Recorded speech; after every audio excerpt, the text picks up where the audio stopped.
नदी ताल सब सूख गए हैं, कैसी है ये बीमारी।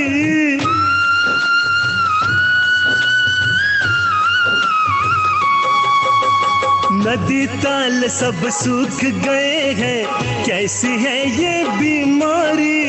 भीतर सूखा बाहर सूखा, हाय कैसी लाचारी।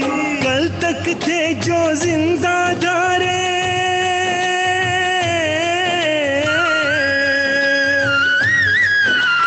कल तक थे जो जिंदा धारे, आज बने हैं प्रेत।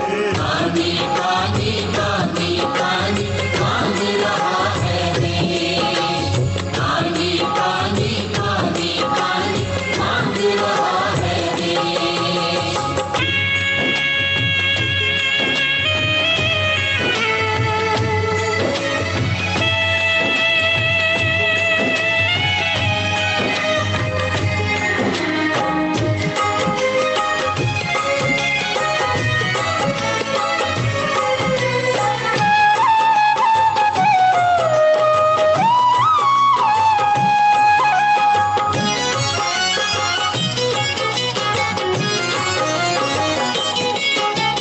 मौसम की है आंखें गीली, हरियाली क्यों पड़ी है पीली।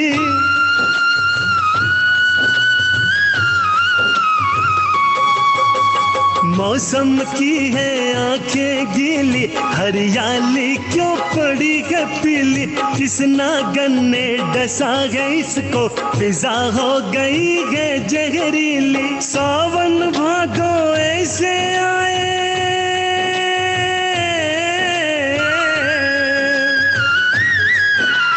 सावन भादो ऐसे आए जैसे आए जेठ। पानी पानी पानी पानी मांग रहा है देश। पानी पानी पानी पानी मांग रहा है देश। सूखे होठ हलक तक सूखे, सूखे होठ हलक तक सूखे, सूख गए खेत। पानी पानी पानी पानी मांग रहा है देश। पानी पानी पानी पानी मांग रहा है देश। पानी पानी पानी पानी मांग रहा है देश। पानी पानी पानी पानी मांग रहा है देश।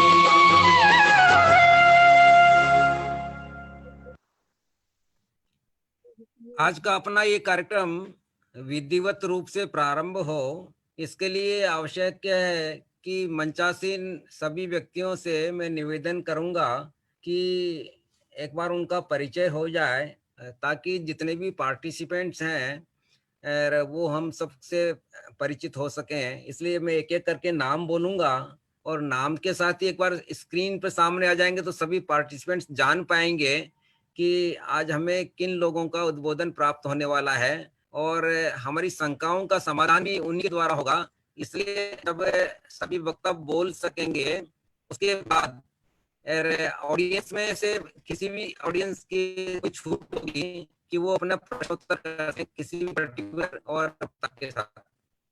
इसलिए सबसे पहले मैं जलाधिकार टीम के जो माननीय अध्यक्ष हैं उनका मैं परिचय करवा रहा हूँ। श्री गोपाल अग्रवाल, जब से जलाधिकार प्रारंभ हुआ है तब से आप इसके अध्यक्ष हैं और भाजपा के इकोनॉमिक सेल के राष्ट्रीय प्रवक्ता भी हैं। भाजपा की राष्ट्रीय कार्यकारिणी के सदस्य हैं। बहुत सारी संस्थाएं जिनके साथ आप जुड़े हुए हैं और रूप से समाज के भिन्न भिन्न कार्यों में योगदान कर रहे हैं। तो गोपाल अग्रवाल हमारे जलाधिकार टीम के अध्यक्ष भी हैं। दूसरा परिचय doctor Anurag Sharma. Doctor Anurag Sharma professor हैं और आगरा विश्वविद्यालय से जुड़े हुए हैं और हमारी आगरा की जलाधिकार की जो एक्टिविटीज हैं उसके टीम जलाधिकार आगरा उसके अध्यक्ष के नाते आप कार्य देख रहे हैं। तीसरा डॉक्टर आर के गुप्ता, रविंद्र कुमार गुप्ता, आप प्रिंसिपल हैं पीजी डीएवी कॉलेज इवनिंग के। आप प्रिंसिपल के साथ साथ ही और अनेक प्रकार की सामाजिक गतिविधियों में भी और जुड़े हुए रहते हैं, और अपने कॉलेज में भी भिन्न भिन्न प्रकार की सामाजिक एक्टिविटीज और उनका संचालन करते हैं। डॉक्टर आर के गुप्ता एक बार स्क्रीन में सामने आ जाएंगे तो ध्यान में आ जाएगा सबको। हाँ, वीडियो में कुछ प्रॉब्लम है इधर। अच्छा, ठीक है, केवल ठीक है। नाम आ पाएगा। नेक्स्ट है दीवान सिंह जी, सोशल एक्टिविस्ट हैं, और ये जो दिल्ली में यमुना सत्याग्रह जो प्रारंभ हुआ था, और इसको इन्होंने लीड किया था, और हमारे जलाधिकार की टीम के सदस्य हैं। और जब से जलाधिकार की एक्टिविटीज हमने प्रारंभ की तभी से और हमारे साथ एक सामाजिक कार्यकर्ता के नाते जुड़े हुए हैं। डॉक्टर मीनू अग्रवाल, आप प्रिंसिपल हैं गिन्नी देवी मोदी गर्ल्स कॉलेज की, और आप भी हमारी जलाधिकार की एक्टिविटीज से बहुत समय से जुड़ी हुई हैं, और हापुड़ में जो है और हमारी एक्टिविटीज को संचालन भी समय समय पे करती हैं। Professor RB Singh,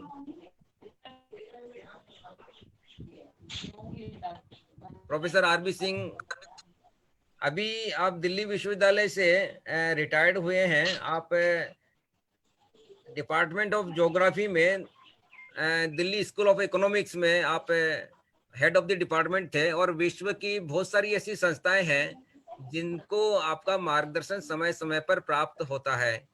doctor RB Singh ji भी हमारे साथ बहुत समय से जुड़े हुए हैं, और समय समय पर हमें इनका मार्गदर्शन प्राप्त होता है। डॉक्टर केपी सिंह, आप आगरा विश्वविद्यालय से हैं, और पर्यावरण पे इनका बहुत अच्छा अध्ययन है, और आज हमें कुछ अलग से कुछ बताएंगे, और इनके साथ बहुत सारे स्टूडेंट्स हैं जो पर्यावरण पे काम कर रहे हैं। पंकज सिंघानिया, आप पंकज सिंघानिया, आप एडिशनल कमिश्नर इनकम टैक्स से, और आपने नौकरी छोड़ के और अपना काम शुरू किया है। आज का जो सारा सिस्टम है उस सिस्टम से उनको लगा कि सिस्टम में रहते हुए मैं ठीक से काम नहीं कर पाऊंगा, और इसलिए स्वतंत्र रूप से मैं ज्यादा काम कर पाऊंगा समाज के लिए, तो इसलिए उन्होंने और समय से पूर्व अपना सेवा मुक्ति ली है, और अब वेस्ट बंगाल में हमारे जलाधिकार टीम के साथ जुड़े हुए हैं। सुरेश रंजन गोदुका, सुरेश रंजन गोदुका जो है एक सामाजिक कार्यकर्ता है। इनका अपना एक एनजीओ भी है, और आसाम से जुड़े हुए हैं, और आसाम में ब्रह्मपुत्र पे इन्होंने बहुत काम किया है। आज वो अपने को जानकारी देंगे। अभी और फ्री लॉन्च का काम कर रहे हैं।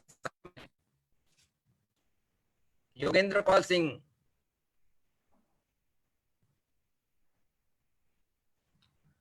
योगेंद्र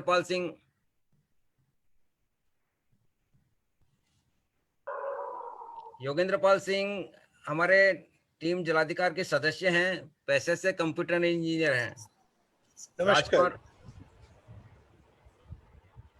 राजकुमार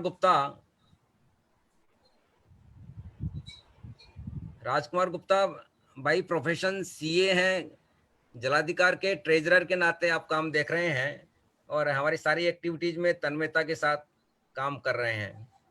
दीनदयाल अग्रवाल,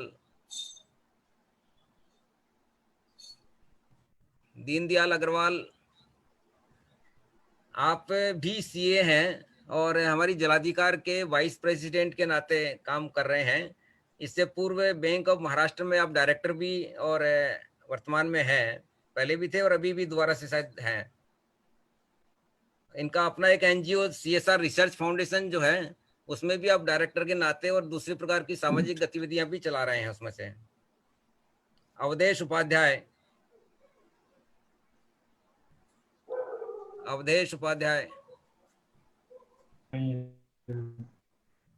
व्यवसाय करते थे, इलेक्ट्रॉनिक्स का काम करते थे, और बीच में इन्होंने तय किया कि मैं पूरा समय और जलाधिकारी का ही काम करूंगा, इसलिए उन्होंने व्यवसाय बंद करके अभी पूरा समय जलाधिकारी में ही और सचिव के नाते काम कर रहे हैं।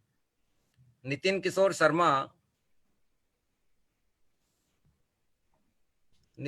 शर्मा, आप भी जलाधिकारी के सदस्य के नाते काम कर रहे हैं।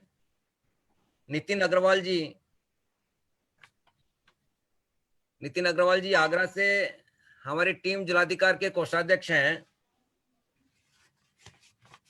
इसी प्रकार हमारे साथ राष्ट्रीय स्वयंसेवक संघ से भी कुछ प्रतिनिधि हमारे मध्य में है।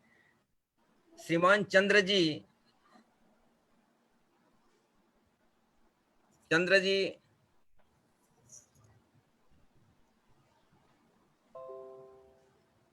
जी दिल्ली प्रांत के पर्यावरण प्रमुख हैं, और कल हमने इनसे आग्रह किया था तो उन्होंने सहमति दी कि कार्यक्रम में रहेंगे।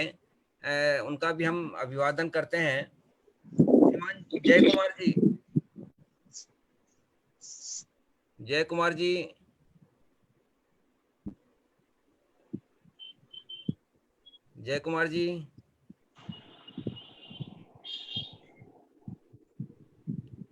कुमार जी भी दिल्ली प्रांत में और पर्यावरण के संघ की दृष्टि से सह पर्यावरण प्रमुख हैं, और हमारे साथ सामाजिक रूप से बहुत पुराने संबंध रहे हैं, और हम सब लोग संघ के काम करते रहे। श्रीमान राजीव तुली जी, आप भी दिल्ली प्रांत में आरएसएस की गतिविधियों से जुड़े हुए हैं।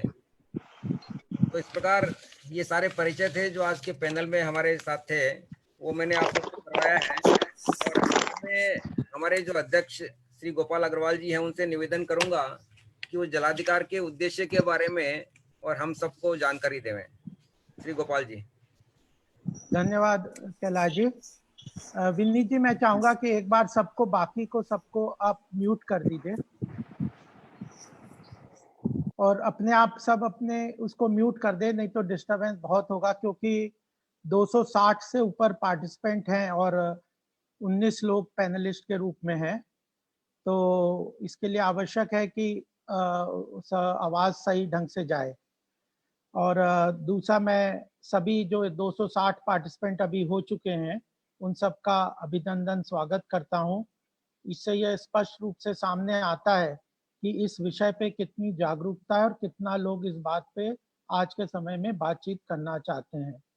कैलाश जी ने बताया है कि कैलाश गोदुका जी महासचिव हैं, चार्टर्ड अकाउंटेंट हैं और सामाजिक क्षेत्र में बहुत वर्षों से काम कर रहे हैं, इसके महासचिव के रूप में भी काम कर रहे हैं। तो 2012 से यह पूरा कार्य शुरू हुआ और कई बार हमने कई कार्यक्रम किए जिसमें हम इसे विषय का प्रवर्तन कई बार करते रहे। फिर भी बहुत लोग नए आए हैं और पुनरावृत्ति के माध्यम से हम अपनी बात को मजबूती से सबके सामने रख पाते हैं और स्पष्ट विचारधारा भी हो जाती है, इसलिए ये आवश्यक है। मैं संक्षिप्त में ही बोलूँगा और सभी पैनलिस्ट भी जो 10-11 लोगों को बोलना है कि वो समय की मर्यादा के अनुसार ही बोलें, ताकि समय पे हम लोग इस कार्यक्रम को अंतिम लक्ष्य तक ले जाएं। और प्रश्न उत्तर का कार्यक्रम, भागीदारी सबकी सुनिश्चित होना बहुत जरूरी है। तो अंत में जो भागीदारी ले रहे हैं उनके प्रश्नों का लेने का भी पूरा समय रहे। पहला विषय हम सबके ध्यान में आना चाहिए, बुलेट पॉइंट के रूप में मैं रखूंगा, कि ये जो पंच तत्व हैं इनका प्रकृति के हर व्यक्ति के जीवन में, पशु पक्षी पेड़ पौधे मनुष्य सबके अंदर पंच तत्व का बड़ा महत्व है। पृथ्वी, जल, आकाश, अग्नि और वायु, इनके बिना कोई भी संसार में कोई भी जीवन नहीं चल सकता और इसीलिए इनका अधिक बहुत महत्व है हमारी संस्कृति में, संस्कार में। प्रकृति ने इनकी उपलब्धता बड़ी प्रचुर मात्रा में करी हुई है। कोई ये जितने जो आवश्यक वस्तु है उतनी सुलभ रूप से बहुत प्रचुर मात्रा में प्रकृति ने उसकी उपलब्धता सुनिश्चित की है। अब इस उपलब्ध, जैसे पानी दूसरा सबसे महत्वपूर्ण माना जाता है हवा के बाद, तो पानी की भी उपलब्धता प्रकृति ने प्रचुर मात्रा में की है।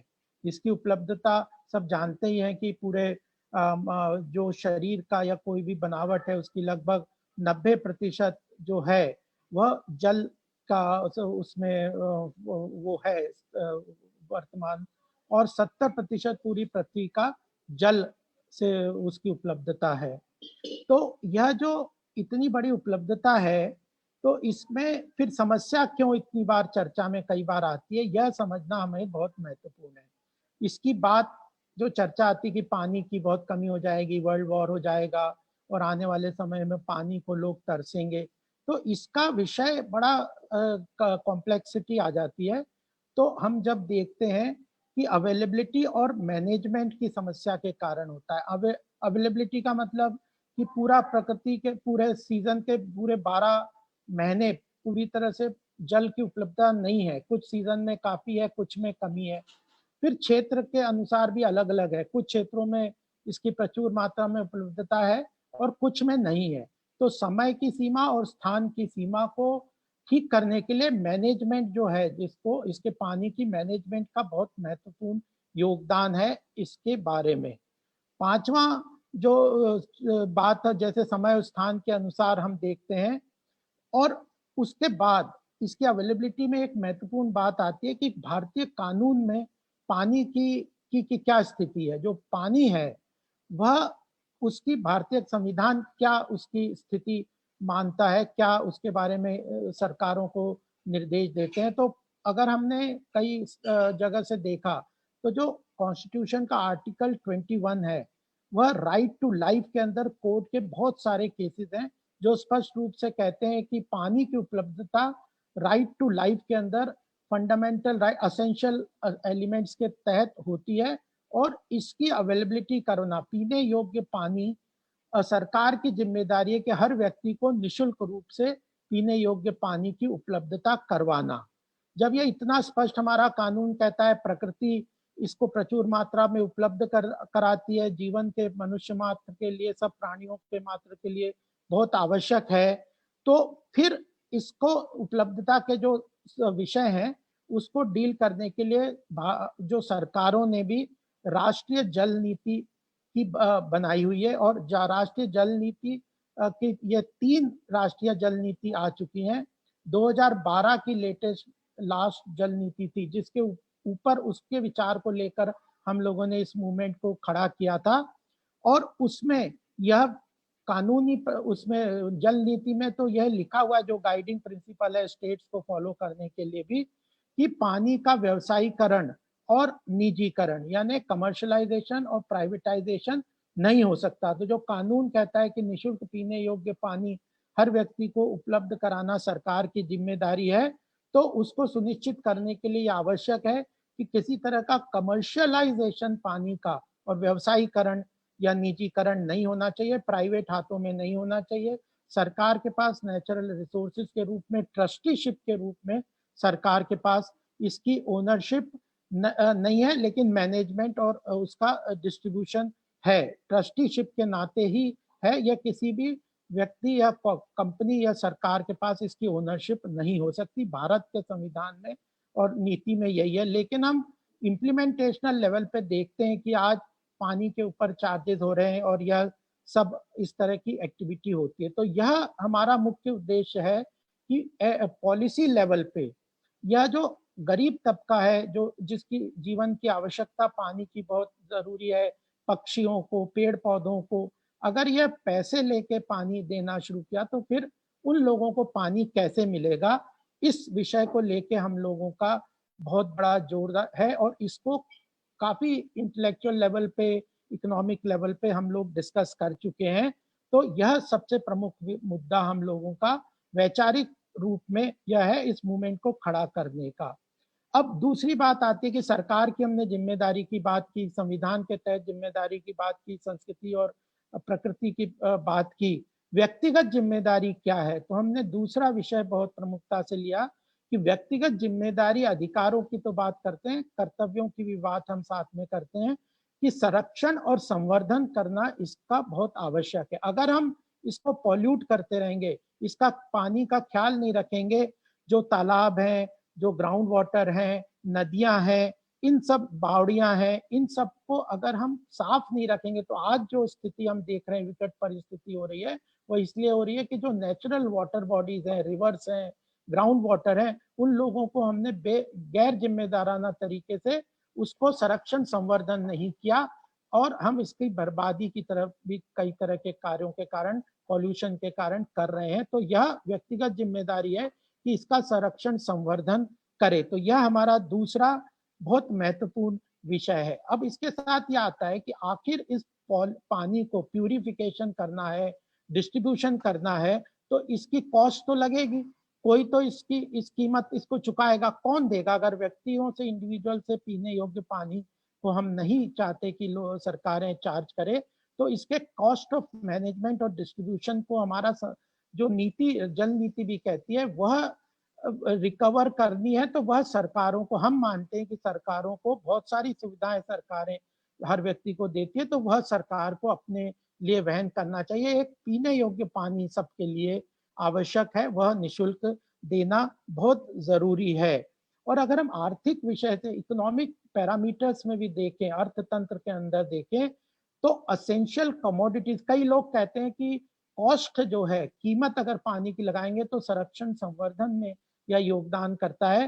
तो उसमें मैं एक ही दो बात कह के अपनी बात को यहाँ पे विराम दूंगा, क्योंकि चर्चा आगे बढ़ाएंगे, औरों के विचार सुनेंगे। कि जो असेंशियल कमोडिटीज हैं, जिनका जीवन यापन में बहुत महत्वपूर्ण योगदान है, और तो उनके लिए अगर जो कॉस्ट अगर लगाने लग, कीमत चार्ज करने लग गए इकोनॉमिक पैरामीटर्स में, तो वह एक डाइवर्ट करती है उस असेंशियल कमोडिटी को। एक गरीब आदमी है जिसके पास पीने के लिए योग्य पानी को खरीदने के लिए पैसे नहीं है, तो वह अपनी आवश्यकता के पैसों से, आवश्यकता के अनुपात से बहुत कम इसका इस्तेमाल करेगा। और एक अमीर आदमी है जिसके पास काफी पैसा है, तो वह इसको बर्बाद करने में भी पैसे के लिए कोई चिंता नहीं करेगा। तो असेंशियल कमोडिटीज की प्राइसिंग से वह असेंशियल कमोडिटीज का डाइवर्जन होता है, वह गरीब तबके से हटके अमीर और उनके पास चले जाता है। और तो इसलिए यह प्रश्न सामने आता है कि अवेलेबिलिटी वर्सेस अफोर्डेबिलिटी। एक व्यक्ति को इसकी आवश्यकता है, लेकिन उसके पास उसकी अनुपात में उसकी मात्रा उसके पास मौजूद नहीं है और वह अफोर्ड नहीं कर पाता, तो क्या वह ऐसी महत्वपूर्ण कमोडिटी से वंचित रहेगा? यह किसी तरह से नहीं हो सकता। और लास्ट हम लोगों ने यह जो मूवमेंट खड़ा किया है, उस बात को मैं आपके सामने रख के अपनी बात को समाप्त करूंगा कि जब यह मूवमेंट शुरू किया, बहुत कई तरह के हमारे सामाजिक आंदोलनों को खड़े करने का हम लोगों का, सब लोगों का ये पूरी टीम का एक्सपीरियंस है। और उसमें हमने देखा कि जब भी कोई जन जागृति का मास मूवमेंट अगर खड़ा करना है, तो सबसे पहले उसके प्रति उसके वैचारिक सिद्धांतों के रूप में हमें उसका कंटेंट क्रिएट करना चाहिए। तो हमने वेबसाइट के द्वारा, रिसर्च डॉक्यूमेंट के द्वारा, आर्टिकल के द्वारा, लेख और अभिलेखों के द्वारा, चर्चाओं के द्वारा, बहुत सारी एक्टिविटीज की जो कैलाश जी बताएंगे, एक कंटेंट क्रिएट किया है ताकि हम वैचारिक परिपक्वता के साथ अपनी बात को मजबूती से ले सकें। दूसरा बात है कि उसका डॉक्यूमेंटेशन प्रॉपर होना चाहिए। तो हमने पब्लिकेशंस के अनुसार सब चीजों का सारा डॉक्यूमेंटेशन किया है, वेबसाइट है, फेसबुक है, ट्विटर है, ये सब किया है। और तीसरी महत्वपूर्ण बात है कि ऑब्जेक्टिव क्लियर होना चाहिए, हमारा लक्ष्य क्या है इस मूवमेंट का। तो यह लक्ष्य मैंने बता दिया, पीने योग्य निशुल्क पानी सबको उपलब्ध हो, हर व्यक्ति को संरक्षण संवर्धन में काम करना चाहिए, और कमर्शियलाइजेशन और व्यवसायीकरण पानी का नहीं होना चाहिए।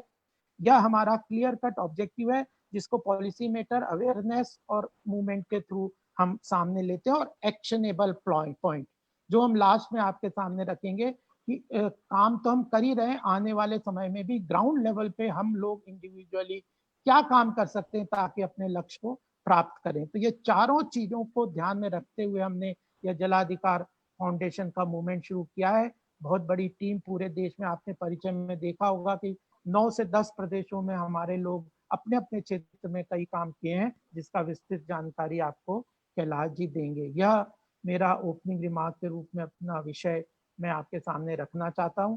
और मुझे लगता है कि आज की ये चर्चा और एक्शनेबल पॉइंट हम लोगों को साथ में जोड़ के आगे बढ़ाने के बहुत काम आएगा। बहुत नए नए लोग आज हमारे साथ विद्यार्थियों के रूप में जुड़े हैं, उन सबका अभिनंदन और स्वागत। धन्यवाद।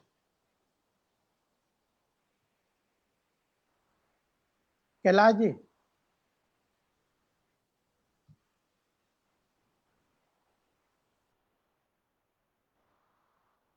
कैलाश जी अनम्यूट कर लीजिए पहले। अनम्यूट कर लें। कैलाश जी अनम्यूट करें पहले। कर दिया। धन्यवाद गोपाल जी।